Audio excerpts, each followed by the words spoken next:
வணக்கம், நான் உங்கள் கார்த்திக். இந்த வீடியோவில் பார்க்க போகிறது திரு ராகுல் காந்தி அவர்களின் ஜாதகம். 2026 ஆண்டு நடைபெற உள்ள நாடாளுமன்ற தேர்தலில் திரு ராகுல் காந்தி அவர்கள் பிரதமராக தேர்வு பெறுவாரா பார்க்கலாமாங்க. அவர் பிறந்தது 1970 ஆண்டு ஜூன் மாதம் 19ஆம் தேதி பகல் 2:10 நியூ டெல்லியில். அவர் ஜாதகம் கன்னி லக்னம், தனுசு ராசி, மூலம் 1ஆம் பாதம். இப்போ நடக்கிறது ராகு திசையில் குரு புக்தி. பொதுவாக ஒரு ஜாதகத்தில் 1, 5 மற்றும் 9ஆம் இடங்களும் அதன் அதிபதிகளும் நல்ல நிலையில் இருப்பது மிக அவசியம். அதன்படி அவர் கன்னி லக்னம். லக்னம் அமைந்தது செவ்வாயின் சாரம் என்பது ஒரு சிறு குறைதான் என்றாலும் லக்ன புள்ளி வர்க்கோத்தமம் அடைந்து லக்னம் வலுப்பெறுகிறது. டிகிரி அளவில் லக்ன புள்ளியிலிருந்து குரு பகவான் 5 டிகிரி தூரத்தில் இருப்பதால் லக்னம் சுபத்துவம் அடைகிறது. இது மிக சிறப்பான அமைப்பாகும். 3 மற்றும் 8ஆம் இட அதிபதி செவ்வாய் 10ஆம் இடத்தில் இருந்து லக்னத்தை பார்ப்பது ஒரு சிறு குறைதான் என்றாலும் லக்னாதிபதி புதன் 9ஆம் இடத்தில் நட்பு நிலையில் இயற்கை சுபர் சுக்கிரனின் வீட்டில் 11ஆம் அதிபதி பௌர்ணமி சந்திரனின் சாரம் பெற்று வர்க்கோத்தமம் அடைந்து மிகுந்த பலமும் சுபத்துவம் பெற்று சிறப்பாக இருக்கிறார். லக்னாதிபதி திரிகோணஸ்தானத்தில், அதாவது 9ஆம் வீட்டில் அமர்வது யோகமான அமைப்பாகும். இந்த அமைப்பால் இவர் மிக உறுதியானவர், தோல்விகளை கண்டு துவளாதவர், எதையும் துணிவுடனும் தைரியமுடனும் எதிர்கொள்ளும் ஆற்றல் மிக்கவர். லக்ன புள்ளிக்கு அருகில் குரு பகவான் இருப்பதால் நல்ல பண்புகளும் நல்ல குணங்களும் இருக்கும். நேர்மையான சிந்தனைகளை உடையவர். செவ்வாயின் பார்வை பெறுவதால் சிறிது அவசர குணமும் கோபமும் இருக்கும். அடுத்து 5ஆம் இடத்தில் எந்த கிரகமும் இல்லை. 5ஆம் இடத்தை 2 மற்றும் 9ஆம் இடத்தின் அதிபதியான கன்னி லக்னத்தின் யோகாதிபதியான சுக்கிரன் 11ஆம் வீட்டிலிருந்து பார்வை செய்கிறார். இது சிறப்பான அமைப்பாகும். ஆனால் அதே நேரத்தில் செவ்வாயும் சனியும் ஒரு சேர 5ஆம் இடத்தை பார்க்கிறார்கள்.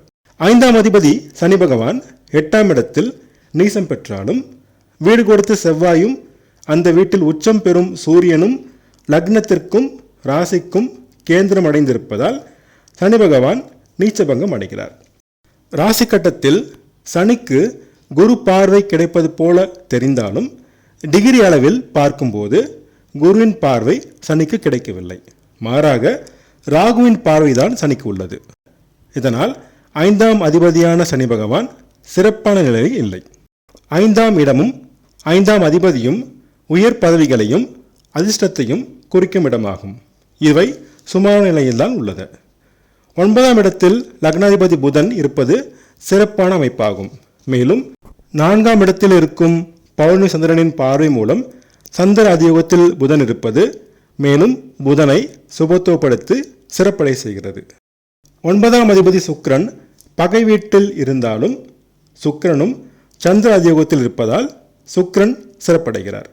இதனால் இவர் எல்லா விதமான பாக்கியங்களையும் அனுபவிக்கும் யோகம் பெற்றவர். நல்ல புத்தி கூர்மையும் நேர்மையான சிந்தனைகளையும் உடையவர். இதனால் நல்ல தந்தையும் அவரால் நன்மைகளையும் பெற்றார். ஆனால் பாவகட்டத்தின் அடிப்படையில் 9ஆம் பாவகத்தில் தந்தை காரகனாகிய சூரியன் அமர்ந்து செவ்வாயுடன் இணைந்து சனியின் பார்வையும் பெற்று பாதிக்கப்பட்டதால் 9ஆம் அதிபதி சுக்கிரனின் தசையில் சனியின் புத்தியில் செவ்வாயின் அந்தரத்தில் 21 மே 1991 ஆண்டு அன்று இவரின் தந்தை திரு ராஜீவ் காந்தி அவரை சிறு வயதிலேயே இழந்தார். எனவே 9ஆம் இடமான பாகிஸ்தானமும் சுமார நிலையில்தான் உள்ளது.